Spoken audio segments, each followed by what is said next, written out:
what's going on, y'all? T-Bob here. And Jake as well. And you're about to watch a little OTB LSU. We're going to give you all the latest, greatest between LSU football, baseball, women's basketball, softball, and everything in between. Bottom line, if you want to talk Tigers, keep it locked, subscribe, like it, and we hope you enjoy it. Zack Nagy covering the LSU Tigers for SI. Zach, what's going on, man? Good morning, Taylor. How we doing? Doing good on this end. Yeah, doing good. We were going to have you on yesterday, but it turns out that Brian Kelly actually let you guys extend your stay a little bit out there in the practice field. Let's kind of dive into that right now. Like, what was your main takeaway from practice yesterday, the first one you guys got to see after that spring scrimmage? Yeah, I think most importantly, Taylor, it's about evaluating this offensive line and getting the opportunity to see the rotations that they continue to throw out there. Obviously, we've seen DJ Hester kind of rolling with the ones at the center spot. That's going to be a position battle that cruises all the way leading up to week one at Clemson. So getting the opportunity to sit back, evaluate that offensive line, see who they're rolling with, who they're going to continue to work with this summer. And that's kind of the major takeaway yesterday. It's kind of the same thing over and over again that we begin to see. But nonetheless, opportunity to check out the O-line, see the defensive line, see Sadir Mitchell back on the field. Just a couple of little takeaways that we had the chance to see yesterday morning. Speaking of the offensive line, I'm glad you mentioned that. I actually talked about that earlier in this show. Look, the two big transfers that came in was Braylon Moore and Josh Thompson. I mean, do you think both of those guys are going to get that starting spot, or is this a legitimate battle for those guys to earn that job?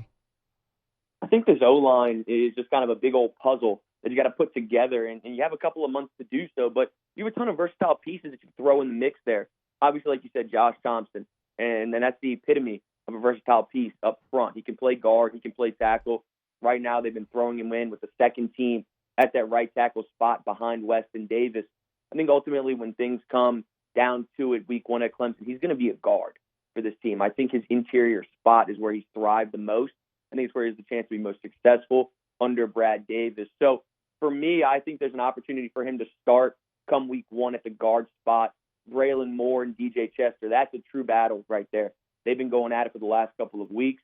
It's going to continue to trickle into the rest of the offseason as well. But I don't think you brought in a guy like Braylon Moore to sit on the bench. I think this is a guy who's going to continue to battle and continue to do what he needs to do in order to be on the field come week one. But those two guys, man, I think they have an opportunity to obviously be up front and be in that starting five. As far as the scrimmage goes on Saturday, I mean, scrimmage, spring game, whatever you want to call it, it was kind of the extended action we got to see. I mean, if you were out there, you saw full team 11 on 11, you saw 7 on 7, goal line, red zone. I mean, you saw a little bit of everything. What was maybe your biggest takeaway, like positive or negative, offensively or defensively? Like, what was your biggest takeaway when you left? You're like, okay, maybe wasn't expecting that. Yeah, it's unfortunate, Taylor, because I'm going to sound like a casual here, but it's the edge rushers unit. Yeah. I think everybody's been raving about them for good reason. Everybody's been talking about how talented they are, the depth there. And like I said, it's for all good reason. It starts with the trio of newcomers, Florida State's Patrick Payton, Florida's Jack Piber, Nebraska's Jamari Butler. Those trio of newcomers have looked the part during camp, and it trickled into that open event on Saturday in Tiger Stadium. Those three are going to wreak havoc this season. I'm excited to see how it pans out for them. And then you throw in Gabriel Relaford, who's returning for his second season with the program. Brian Kelly's raved about him time and time again, how he's going to be very important in stopping the run in 2025. So when you kind of look at those quote-unquote standouts during that event and really all throughout camp, Taylor, it's going to be about that edge rushers unit. I think they've looked sensational. Kevin Peoples has pieced together a really talented 2-deep depth chart. And this is about continuing to get that continuity, that chemistry flowing throughout the rest of camp. Leading up to week one again at Clemson, man, it's one of the biggest games, I think, in a very, very long time for LSU, clearly. And you're going to need that defensive front to be able to stop Cade Klubnik. When it comes down to it, that edge rushers unit has lived up to the hype so far. It's about continuing to have a very, very positive offseason. Zach, I know this day and age in college football, like things can change drastically between the end of spring and the beginning of fall. But like today, what do you think the deepest position for this LSU team is? It's a great question, and it's the wide receiver unit. I think they're extremely talented. And I know we just talked a little bit about the defense. It's important to talk about the offense and the pieces that they have right there. And it starts with that wide receiver unit. Whether it's going to be Chris Hilton, who had a fantastic catch yesterday during live work from Garrett Nussmeier, just a fantastic play. And again, he's had a fantastic offseason. It's about bringing that into the regular season. We've heard it time and time again. It's just about staying healthy. So ultimately, the wide receiver unit is the group that I've been looking at that's the deepest on the entire team. Starts with Chris Hilton, Aaron Anderson, Xavion Thomas. That's been the trio that's been working with the ones. Look at the twos. You got Nick Anderson, Barry and Brown. even a Kyle Parker, Destin Hill. Taylor, you could throw out 7 receivers any Saturday, and you have the opportunity to be successful and not skip a beat. You have a talented unit right there. Cortez Hankton has a really good problem, and that's a ton of talent. And it's about how he's going to have to divvy up the snaps in 2025. I'm excited to see how it pans out. Garrett Nussmeier has been working with an embarrassment of riches during camp. He's got that unit looking the part. It's about continuing to ripple into the rest of the offseason and have that work out. Look, there's always been a lot of talk about the receiver room, and we know LSU is always going to have a bunch of receivers. I want to kind of shift to the tight end room here a little bit because you lose a great talent in Mason Taylor, but you have Trey'Dez Green back. By all accounts, Bauer Sharp has been excellent in spring. How do you think the combination of Bauer Sharp and Trey'Dez Green, how can they coexist in this offense? Yeah, it's a great question. I think Bauer Sharp's been one of the winners of camp. I mean, he's been sensational. He's dynamic. He's a great pass catcher, can put his hands in the dirt and be an efficient blocker. I think when you talk about a guy like Trey'Dez Green, he's not necessarily a polished blocker just yet heading into year 2. We know he's more of a receiving threat as a tight end. So I think just that dynamic of both of them together is a really positive sign for this team. I think they are a really solid 1-2 punch. We know that Trey'Dez Green, that 5-star top tight end in America, that guy that has really, really lived up to the hype so far during camp. We've been excited to see it.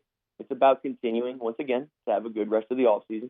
And then you look at a guy like Bauer Sharp, a guy who's coming in from Oklahoma, led the team in receptions and receiving yards. He's proven to be a receiving threat himself, but he also gives the ability to have a safety net, put his hands in the dirt and then peel off and catch a short pass in the backfield if need be. That's what Mason Taylor's specialty was last season, kind of being that safety net for Garrett Nussmeier, those short chunk yard plays when need be. I think Bauer Sharp can really give an opportunity to continue to carry that into 2025 where Garrett Nussmeier doesn't have to skip a beat after losing Mason Taylor. Then you throw in the versatile aspect of Trey'Dez Green. It's a recipe for success. I think they have a really good opportunity to be a solid tight end room in 2025. So we've talked pretty positively so far about how deep the receiving core is, how good the tight ends looked. Zach, biggest question mark for this team in your eyes, going into fall camp?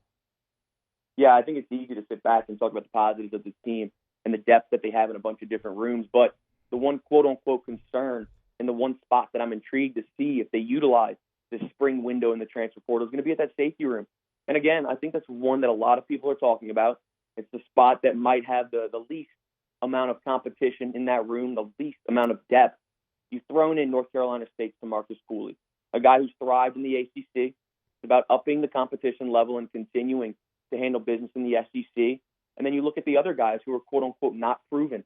Deshaun Spears, Joel Rogers, Javian Toviano. Those are the 4 that have really rounded out that room during spring camp while Jordan Gilbert nurses that shoulder injury. So there's a lack of competition in that room, and there's really a lack of depth. I mean, you got 4 guys that are solid, but you don't have that experienced piece who's dominated at the Power 4 level so far. So Marcus Cooley's handled business, but he hasn't necessarily dominated. So for me, I think it's just a matter of going in and potentially getting another guy in the portal to add to that room and try to up the competition, up the talent level. You got some Marcus Cooley, who's a fantastic defensive back, but can you get somebody else next to him as well that can really balance out the secondary and give them kind of a nice core moving into 2025? I think that safety room might be that one quote-unquote question mark for this team. Now, Zach, if they don't go into the portal and they don't add another safety, and I agree with you, I thought they were going to add 2 in that first portal window, but if they don't, let's say they roll with Marcus Cooley and the other guys they got, let's assume Cooley gets one of those starting spots. Who do you like next to him?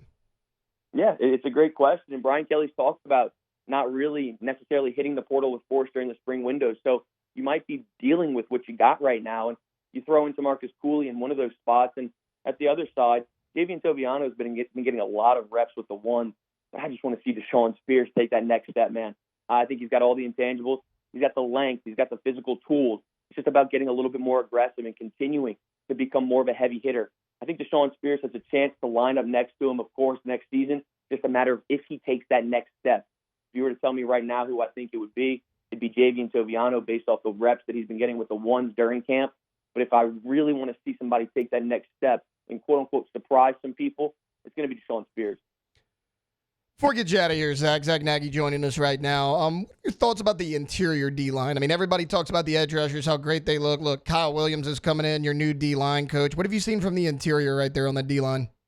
Yeah, again, a really good question, Taylor. And for me, obviously Ahmad Breaux and Dominic McKinley are those 2 guys that have been getting reps with the one.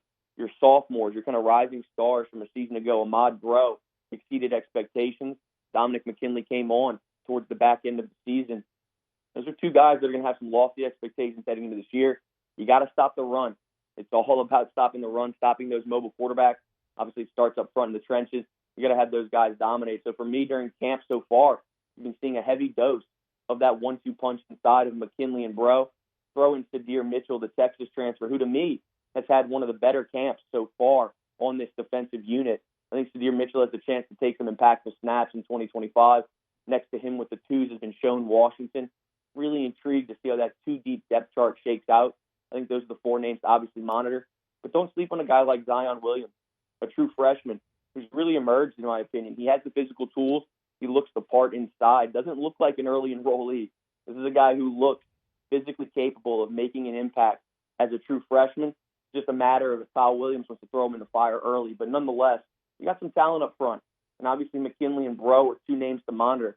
But don't sleep on guys like Sadir Mitchell, of course, as Zion Williams. And then you're kind of veteran in the room right now in Shone Washington. Those are the guys to watch as Jacoby and Guillory continues to get back in the mix himself. Zack Nagy. Zach, before we get you out of here, where can people find more of your stuff? Absolutely. For me, you can go to the personal page on Twitter or X. That's at ZNagy20. The LSUSI page on Twitter or X, whichever one you want to call it, is at LSU Tigers SI. If you're not on social media, go to Google, Safari, whichever search engine you use, and punch in LSUSI, LSU Sports Illustrated, and you'll see all things you need: LSU football, baseball, basketball, recruiting, purple and gold related. We got it on the site, so make sure to check it out. Zach, thanks for hopping on with me today.